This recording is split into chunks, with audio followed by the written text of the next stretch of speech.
Hello everyone, today we're gonna start looking to the data frames. We try to read the data from CSV file to apply some basic transformation, and at the end we try to load this data into the Parquet file. But first of all, I would like to provide the difference between the RDD that was used in the previous video and the data frame. In Spark, there are three main ways of working with the data. First is the RDD, data frame, and the third one is the dataset. We will ignore the dataset for now because it doesn't exist in PySpark, but if needed we can take a look at it later. So first of all, RDD is the first abstraction that was created in Spark to work with the data. It is the low level and can be optimized by Spark, and you're responsible for optimizing your code. On the opposite side, the data frame came later, and it's kinda the table in the relational database. And the good thing is that it can be optimized by PySpark internally. Today, most of the work is done with the data frames, but in rare cases, I guess, the RDD also can be used. And in this video, we're gonna use the data frame, so let's start. But first of all, I wanna go through our dataset that we're gonna use today. It was taken from Kaggle website. The link will be in the description. It contains data about the Netflix TV shows. It has columns such as title, cast, country, date added, release date, etc. This dataset we're gonna use today with our data frames. So let's start. As a first step, we need to initialize Spark session. To do this, we need to have the Spark session class that is imported from the PySpark.sql, call the builder, then call the appName function, and pass here the application name that will be used in the Spark UI. And then we need to call the get or create function, because in case we already have the Spark session, then we can reuse it, or the new will be created. As a second step, we need to read our CSV file with the proper parameters. So we call the Spark that we have here .read.csv. As a first parameter, we pass the file name, the file path. Then we have the header equals true to parse the headers in our CSV file format, and then infer the schema. In case we have different data types here, then Spark will try to infer the schema and put proper data types here. So let's try to run it. But first of all, we need to initialize our Spark session. Okay, it's done. Now let's try to read it. Okay, we have it. And then let's show the first 5 rows. Okay, here we can see that we successfully read our CSV file. As a next step, let's try to display the schema of the data frame. Okay, here we have our schema of the data that we just read. And we can see the column name, data type, and if it's nullable. In our case, every column here is nullable. But first of all, I want to emphasize why we need to use infer schema parameter with CSV files. Because in case you have the CSV file where you have numerical columns that contains only integer values, it will treat it as a string value. So to fix this issue, we can use infer schema equals true, or in other way, we can manually apply the typecasting or apply our own schema that we defined previously. And also it's important to have the header equals true option, because in this case we will have the correct column names that we have in the CSV file, because otherwise we're gonna have some dummy column names that is provided by Spark. So let's try. Okay, here you can see that we do not provide the header equals true, therefore we have the column names as it is. And if we try to print the schema, we will see it like this. It's hard to work with such types of columns, therefore when you work with the CSV files, try to use the header equals true. And in case we eliminate also the info schema equals true, we gonna have the same data as usual, but then if we print the schema, everything will be the string as it was. But actually it's strange because we have the release year and it should be string. Let me double check this. Okay, to do this we can do like this.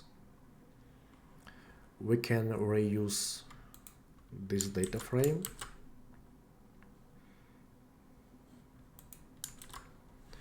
and then we can write our first transformation where we have df select the release year, and we can see first 5 values for this column. So let's run it. Okay, it's integer, but in case we try to increase this for 100 and use truncate equals false. Okay, the truncate option is as described here. If it's set to true, then it truncates strings that are longer than 20 characters. We do not want to have this, so we use truncate equals false. Okay, let's run this. What if we try to order by release year? Okay, here we go. For some reason in the release year we have the string values, and I guess I know why. It's because in our data we have the show type, show ID, type, title, director, and the cast, and the cast can have more than one person, and for some reason it's just split by the comma, and it can cause the issues in our dataset. So also this is how you can try to find why the info schema doesn't work, and probably you have some string values in your dataset, in your specific column, that shouldn't be here. Now we can try to run some basic transformations that we have in the data frames.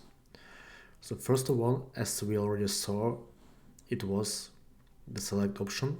Let's try to select some basic title, release year, and the type columns. Okay, here we go. You need to just call your data frame, call select function, pass the column names here, call show, and pass it's kind of the limit amount of values that you have and you wanna see in your data frame. As a next step is the filtering. You can filter data by just call the filter function, data frame, and the column name, and then you apply the basic Boolean condition that you want to filter out the data. This is one of the options that you can do it. It's basically the same as then you can do with end operand, like this.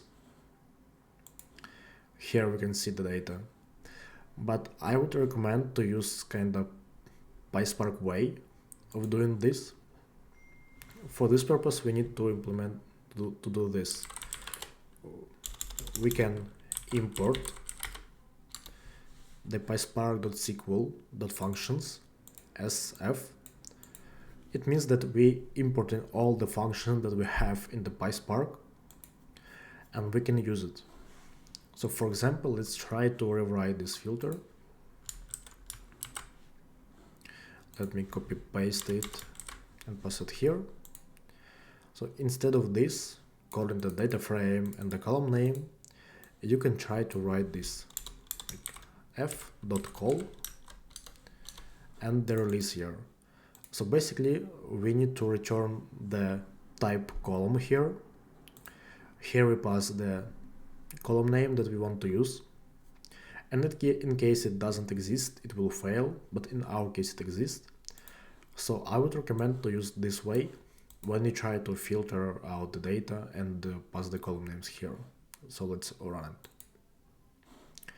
And in case it doesn't have this column, let's reuse it.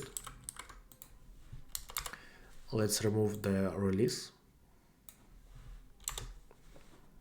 and call it. In this case, we'll see an error where it will say that release column cannot be resolved because it doesn't exist in our data. Second type of transformations, it's kind of the grouping. It's almost like the same as in the SQL. We have the group by, where we put one column or more than one column, and then we have the aggregations like count, or we try to find the maximum values of different columns, etc. Let's try to run this. In this case, we have type like TV show, movie, William Wheeler, and also we have null where we have count 1.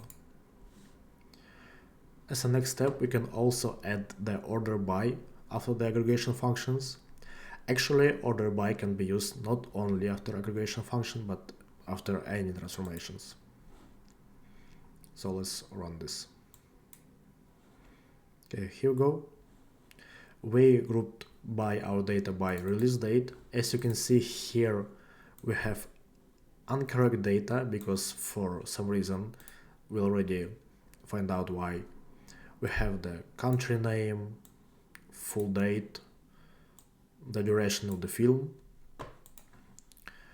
and of course in your projects you need to filter out this data or to deal with this in any other way.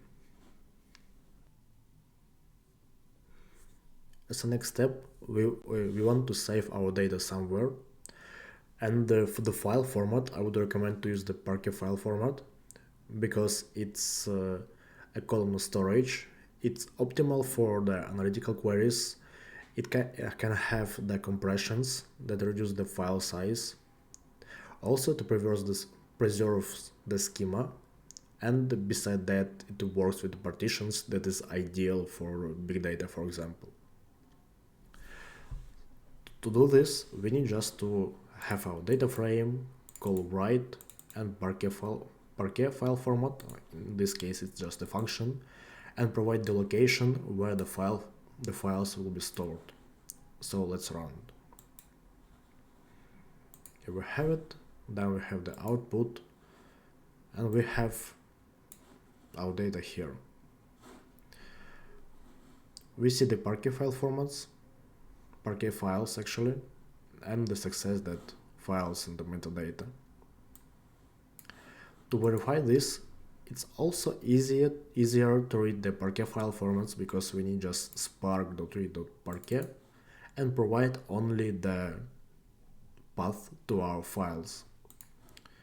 If we run this, we already can see our data, and we can print the schema as well here.